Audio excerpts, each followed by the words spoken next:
दोस्तों पिछले सप्ताह सोमवार से जो चली आ रही थी तेजी उस पे फाइनली ब्रेक लग गया है और आज काफ़ी बड़ी गिरावट देखने को मिली है। तो क्या तेजी का जो दौर था वो ख़त्म हो चुका है और अब फिर से गिरावट शुरू होगी?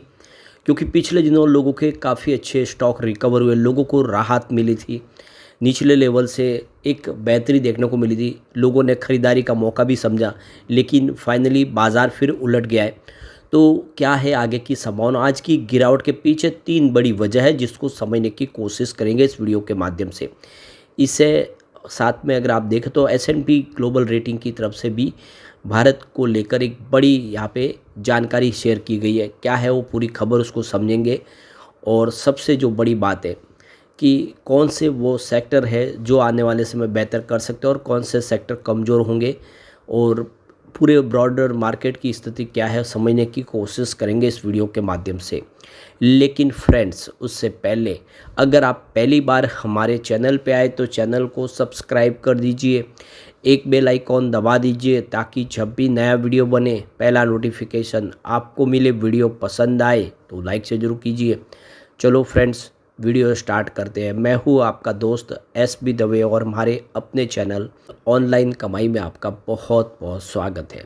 तो सबसे पहले BSE सेंसेक्स की बात कर ले तो आज 77,288 के स्तर पे क्लोजिंग देखने को मिली, जहाँ पे 728 पॉइंट की बड़ी गिरावट हुई, यानी 0.93% गिरा BSE सेंसेक्स, लगभग 1% के आसपास की गिरावट। जबकि आज बाज़ार की शुरुआत ग्रीन हुई थी, हल्की सी, या यूँ कह सकते हैं फ्लैट हुई थी। 78,167 का स्तर भी बना, लेकिन तेज़ी रह नहीं पाई। निफ्टी 50 की बात करें तो 23,486 के स्तर पे क्लोजिंग देखने को मिली, जहां पे 181 पॉइंट की गिरावट थी, यानी 0.77% गिरा निफ्टी 50। अब आज ओवरऑल गिरावट देखें तो ज़्यादा स्मॉल कैप के अंदर थी। यहाँ पे निफ्टी 100 में 0.70% की गिरावट थी, तो निफ्टी 200 में 0.69% की गिरावट थी। यानी ओवरऑल देखें तो निफ्टी के बड़े इंडेक्स में 60-70% के आसपास की 0.77% के आसपास की गिरावट थी। और गिरावट अगर बड़ी देखेंगे तो वो स्मॉल कैप के अंदर आ रही है। निफ्टी मिड कैप 100 के अंदर भी 0.62% की गिरावट थी, लेकिन निफ्टी स्मॉल कैप 100 में 1.07% की गिरावट थी। तो जो बड़ी गिरावट है वो स्मॉल कैप के अंदर थी। इंडिया VIX आज 1.21% डाउन रहा। निफ्टी मिड कैप 150 में 0.63% की गिरावट थी। तो निफ्टी स्मॉल कैप 250 में 1.41% की बड़ी गिरावट थी। यानी आज जो पिटाई हुई है वो बाज़ार के मुकाबले स्मॉल कैप की ज़्यादा हुई है, काफ़ी बड़ी गिरावट हुई है। अब अगर हम सेक्टरल इंडेक्स की बात कर ले तो निफ्टी ऑटो एक इकलौता ऐसा इंडेक्स था जो ग्रीन में क्लोजिंग देने में कामयाब रहा है, 0.02%। अब जो गिरावट सबसे ज़्यादा थी अगर देखें तो वो निफ्टी मीडिया में थी, 2.40% की गिरावट हुई है। और उसके बाद अगर गिरावट कही तो निफ्टी ऑयल एंड गैस में 1.36% की गिरावट थी। और निफ्टी रियलिटी भी आज 1.29% गिरा। और IT में भी लगभग 0.98%, यानी लगभग 1% के आसपास की गिरावट। निफ्टी फाइनेंशियल सर्विस में भी 1.02% की गिरावट। और निफ्टी PSU बैंक में देखें तो वहाँ पर भी 1.19% की गिरावट थी। ओवरऑल सभी जगह पे गिरावट थी।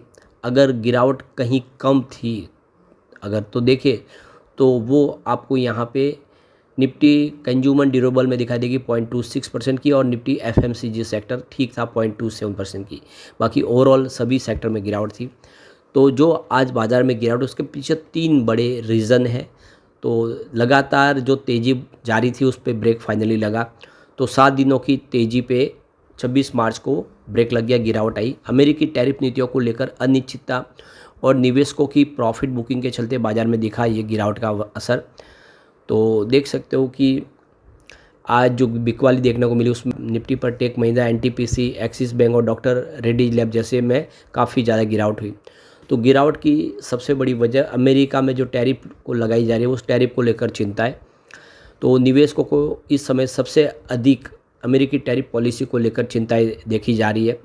अमेरिकी राष्ट्रपति डोनाल्ड ट्रंप ने 2 अप्रैल को मुक्ति दिवस, लिबरेशन डे की तरह बताते हुए इस दिन कई बड़े टैरिफ फैसलों के ऐलान किया है।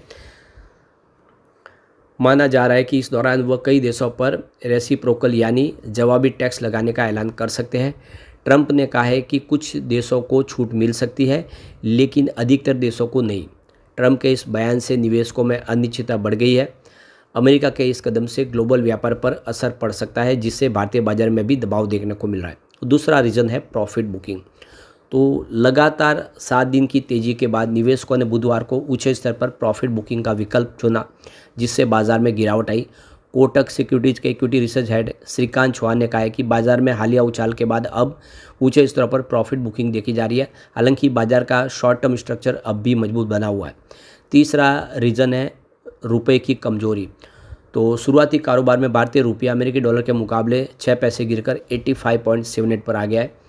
करेंसी मार्केट के जानकारों के ने बताया कि शेयर बाजार में अस्थिरता, डॉलर इंडेक्स की मजबूती और महीने के अंत में डॉलर की बढ़ती मांग के चलते रुपए पर दबाव बढ़ा है। इससे पहले मंगलवार को रुपए में लगातार 7 दिनों की बढ़त का सिलसिला था, उसको तोड़ दिया था और 11 पैसे गिरकर 85.72 प्रति डॉलर बंद हुआ था। तो यहाँ पे जो टेक्निकल चार्ट पैटर्न के हिसाब से देखें तो जियोजित इन्वेस्टमेंट के चीफ मार्केट स्ट्रेटेजिक आनंद जेम्स ने कहा है कि 23,600 के स्तर ने पहले गिरावट को रोकने में मदद की, लेकिन अब एक इवनिंग स्टार पैटर्न बन रहा है। अगर यह कंफर्म हुआ तो निफ्टी 23,600 को तोड़कर 23,300 तक गिर सकता है। हालांकि निफ्टी 23,700 और 23,706 के ऊपर जाता है तो गिरावट थोड़ी थम सकती है, लेकिन 24,200 के ऊपर कोई तेज़ी उछाल फिलहाल मुश्किल दिख रही है।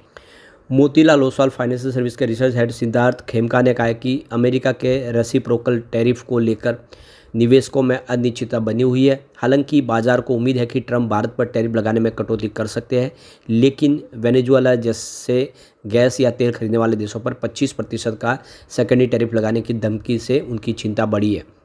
खेमका का कहना है कि बाजार में विदेशी निवेशकों एफआई की वापसी और रुपए में मजबूती के चलते धीरे धीरे ऊपर जाने का ट्रेंड बना रहेगा। पिछले 4 कारोबारी दिनों में एफआई ने कुल 19,136 करोड़ के शेयर खरीदे, जिससे बाजार को सपोर्ट मिला है। एलकेपी सिक्योरिटीज के सीनियर टेक्निकल एनालिस्ट रूपक डे ने कहा है कि निफ्टी को 23,800 के पिछले स्विंग हाई पर रेजिस्टेंस मिला है, जिससे बाजार में अस्थिरता बढ़ी है। फिलहाल के लिए 23,300 एक मजबूत सपोर्ट जोन है, जिसे इसके 100 EMA से भी सपोर्ट मिला है। जब तक निफ्टी 23,300 से ऊपर बना रहता है तब तक 23,300 और 23,800 के दायरे में कंसोलिडेशन हो सकता है। वही निफ्टी बैंक के लिए 51,100 पर सपोर्ट और 52,100 पर रेजिस्टेंस देखा जा रहा है। अगर ये 52,100 को पार करता है तो तेज़ी का दौर शुरू हो सकता है। अब यहाँ पे यूएस टैरिफ के फैसले पर देख सकते हो कि भारत की इकोनॉमी पे असर पड़ सकता है। S&P ग्लोबल ने इसको लेकर टेंशन दी है। तो S&P ग्लोबल रेटिंग ने देश की इकोनॉमी को लेकर बुरी खबर दी है।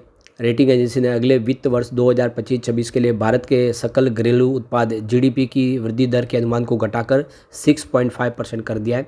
रेटिंग एजेंसी का अनुमान है कि एशिया प्रशांत क्षेत्र की अर्थव्यवस्थाओं पर अमेरिका के बढ़ते शुल्क और वैश्वीकरण पर पड़ने वाले दबाव इसका असर पड़ेगा। इन भारी दबावों के बावजूद उम्मीद है कि अधिकतर उभरती बाजार इकोनॉमी में घरेलू मांग की गति मजबूत बनी रहेगी। रेटिंग एजेंसी ने कहा है कि हमारा अनुमान है कि 31 मार्च 2026 को समाप्त होने वाले वित्त वर्ष में भारत की अर्थव्यवस्था 6.5% दर से बढ़ेगी। यह हमारे पहले लगाए गए 6.7% के अनुमान से कम है।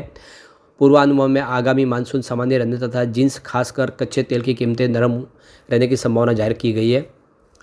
तो S&P ने कहा है कि हमारा अनुमान है कि भारतीय रिजर्व बैंक आने वाले दिनों में ब्याज दर में 0.75% से 1% तक की कटौती करेगा और खाद्य मुद्रास्फीति में कमी और कच्चे तेल की कीमतों में नरमी से कुल मुद्रास्फीति मार्च 2026 को समाप्त होने वाले वित्त वर्ष में केंद्रीय बैंक के 4% के लक्ष्य के पास आ जाएगी और राजकोषीय नीति नियंत्रित में रहेगी। रेटिंग एजेंसी ने कहा है कि एशिया प्रशांत की अर्थव्यवस्थाएं खासकर अमेरिकी शुल्क और सामान्य रूप से वैश्वीकरण पर पड़ने वाले दबाव का असर महसूस करेंगे। हालांकि हम घरेलू मांग की गति को व्यापक रूप से बरकरार रखते हुए देख रहे हैं, खासकर क्षेत्र की उभरती बाजार अर्थव्यवस्थाओं में है। बता दें कि भारतीय रिजर्व बैंक ने RBI ने पिछले मौद्रिक नीति समीक्षा में जो 0.25% की कटौती करके 6.50% पे जो था उसको 6.25% कर दिया था, टैरिफ में कमी की थी। तो S&P ग्लोबल ने भी बाजार के लिए एक बुरी खबर दी है, लेकिन देखना होगा कि बाजार किस तरह से इसे उभरता है। लेकिन फ्रेंड्स, कोई भी इन्वेस्टमेंट करने से पहले अपने फाइनेंशियल एडवाइजर से एडवाइस ले ले या अपना खुद का रिसर्च करें, क्योंकि मैंने वीडियो आपके एजुकेशनल पर्पज़ के लिए ही बनाया। वीडियो पसंद आए तो लाइक से जरूर कीजिए और चैनल को सब्सक्राइब कर दीजिए। Thank you friends.